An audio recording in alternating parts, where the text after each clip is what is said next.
So today, we're playing My Little Scythe with the Pie in the Sky expansion.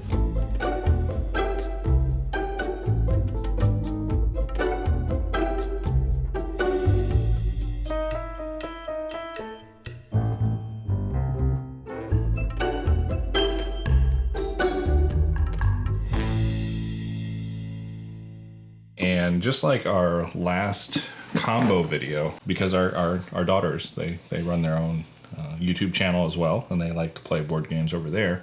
So we're playing with our daughters who are sitting to the side of us over here.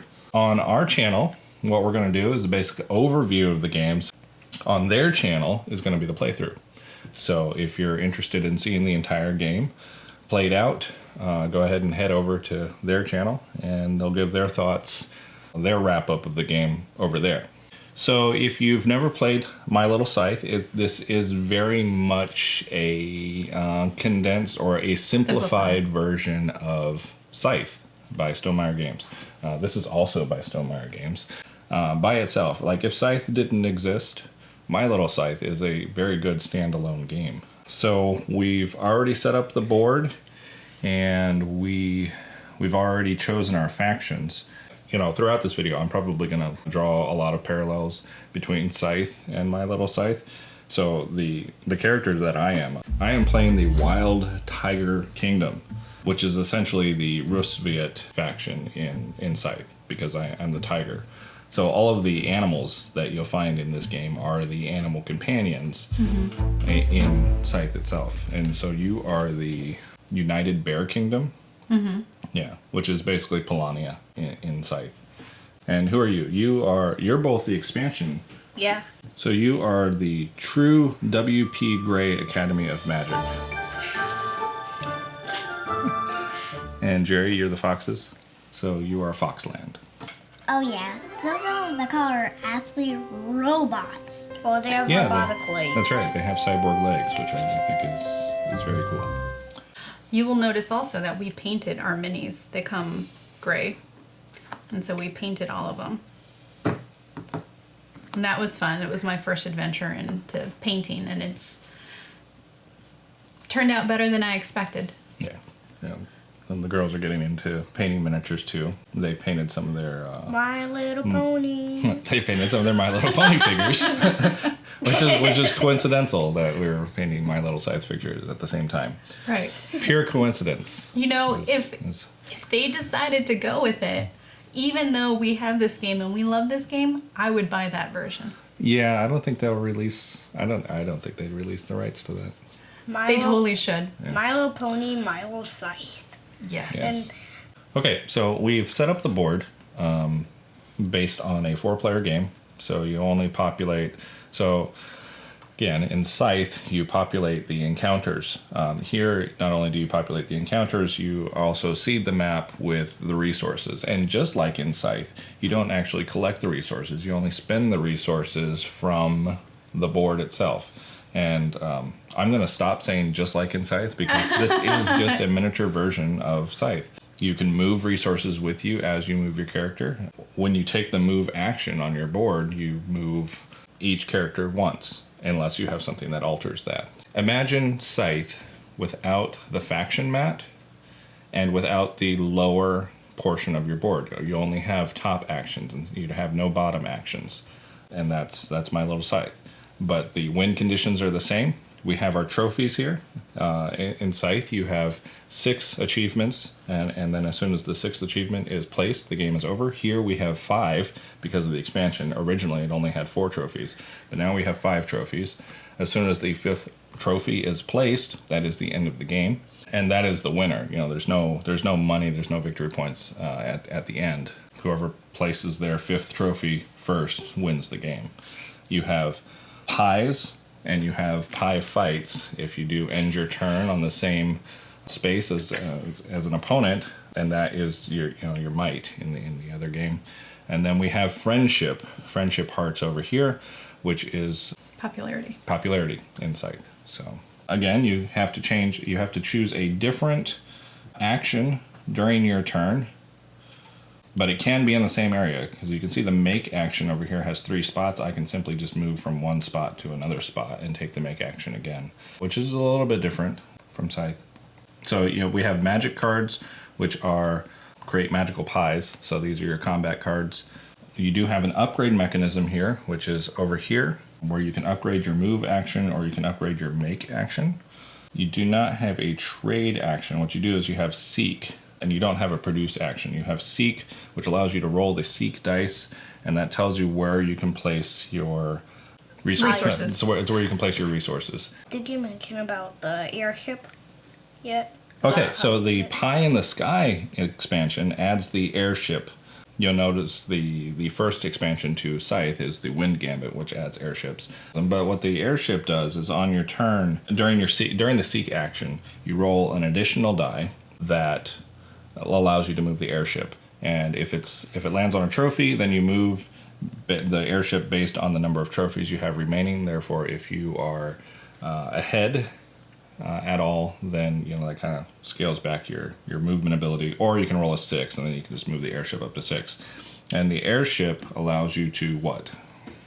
So it allows you to gain resources from the territory that it lands on. It also may trigger your airship ability, and every faction has a different airship ability. It also gives you the ability to hold things in your cargo hold, which is different. Before, you don't actually collect resources, you just play them from the board, but with the addition of the cargo hold, you do get to hold on to resources.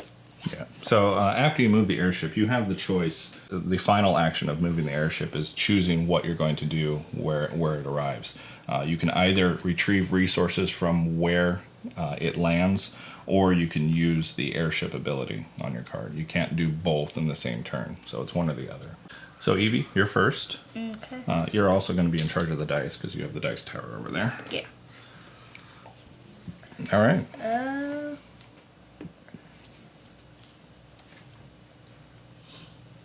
This guy's gonna move 1, 2, and you're gonna go. What's my thing again?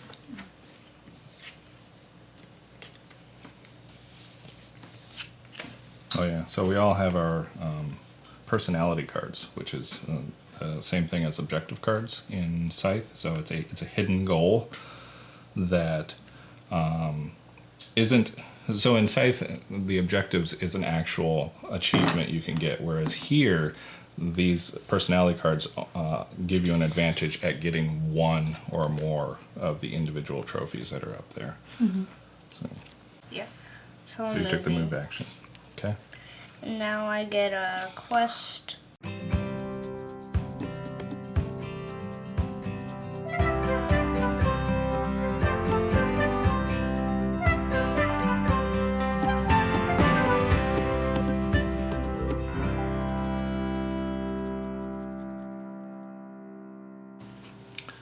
Yeah. So I'm gonna move. To me? I am. Yep. 1, 2, and then I'll just move him 1, and I've got a pie fight.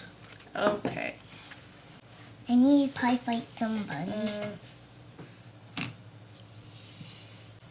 So I lose a friendship for instigating that fight. Okay. Are you ready? Yes. I did 5. I did 7. Whoa. So I have won a pie fight, and that is my 5th trophy. No. Let's see who comes. For fun, we can see who will come into second and third place. So that's it. That is the game. Let me just point out this is the first time he's won. This is the first time I've won this game. Yes. Usually Jerry wins. Yeah. Jerry has won the majority of the games that we've played. Because I think a lot of times, and this happens with Scythe too, but a lot of times you get lost in what you're doing rather than focusing on the trophies. Now, as Evie pointed out, we played Scythe just last night, so I'm dialed in. I'm dialed into just focusing on my trophies. I really like this game. So I get accused of not liking Scythe. I love My Little Scythe. I think part of that is because we can play with our girls and they're competitive and that makes it fun. And they have little figurines. Right. The figurines actually on this game, you're right, are much better than the figurines on the actual game, because the actual game has mini figures, and we haven't attempted to paint those because they would just get muddy and gross. But I like this because there's a lot of different things happening here, but it's still a pretty direct line to achieving your goal. Whereas my problem in Scythe is that there's so much going on. I get really distracted. Like last night, he finished the game and I had only accomplished one goal. So I did horribly, and that's how I do every time we play. I like the mechanics of the game. I enjoy everything that's happening, but I get lost.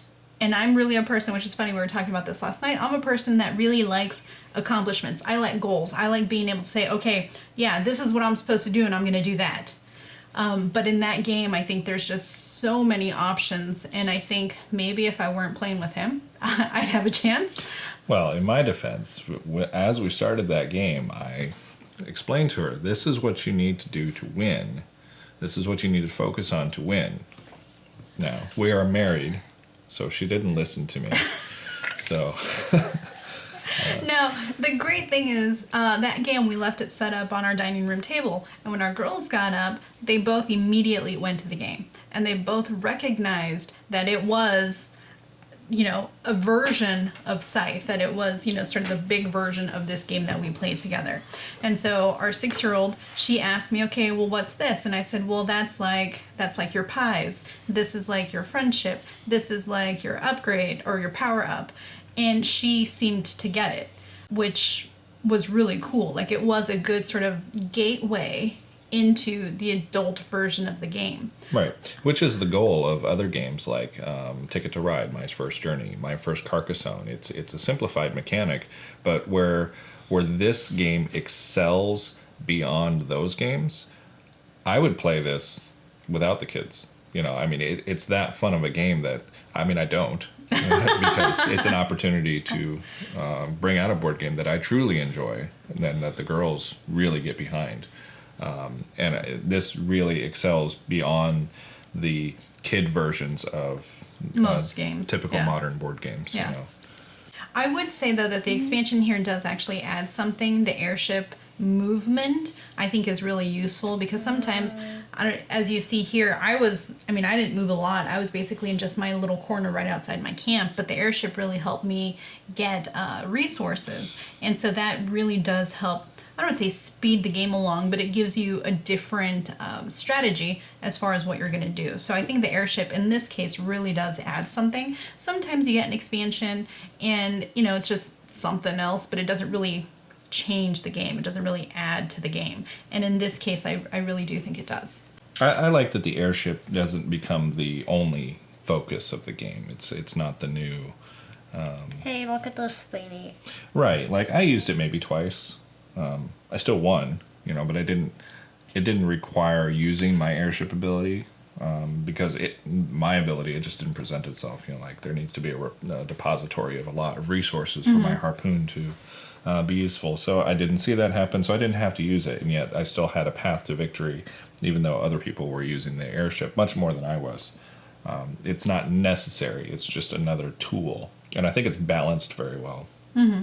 Unlike the Wingspan expansion, how all these people are doing these whole tuck mechanisms. Mm-hmm. Wingspansion. Yeah.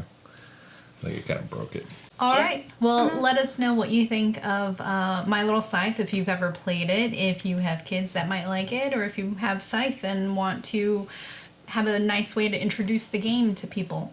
Not just kids. It's a good introduction to anybody who feels a little overwhelmed by Scythe. Right. Yeah. Right. This is much more approachable. And what did we play first? We played Scythe first before we played this, right? Yes. And like I said, I'm accused of not liking the game. It's not that I don't like it. It's just that I feel like I have no chance to win, and that makes it less desirable.